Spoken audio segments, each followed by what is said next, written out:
এই যে আপনি যেটা বলছেন যে রিগ্রো করানো কার্টিলেজের, এটা কিভাবে হয়? এই রিগ্রোথটা রিজেনারেটিভ থেরাপি, বিভিন্ন রিজেনারেটিভ হুম। থেরাপির মাধ্যমে হয়। যেমন? সবচেয়ে কমন যেটা হয়ে থাকে সেটা হচ্ছে পিআরপি থেরাপি, পিআরপি?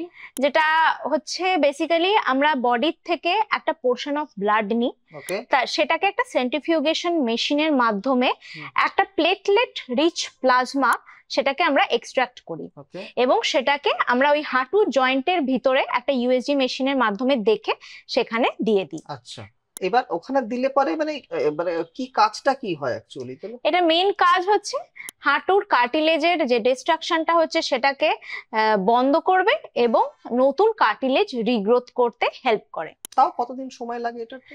এটা দেখুন, পিআরপি থেরাপি ম্যাক্সিমাম এফেক্ট দেখাতে 1 মাস টাইম নেয়। আচ্ছা।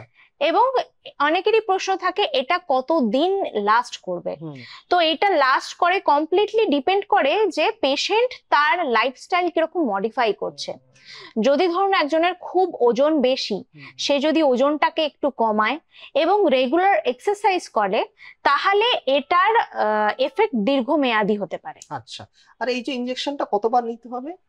এই ইনজেকশনটার এফেক্ট যতদিন লাস্ট করবে, তারপরে আপনি আবার আচ্ছা রিপিট আচ্ছা নিতে আচ্ছা, পারেন। বুঝতে পারলাম।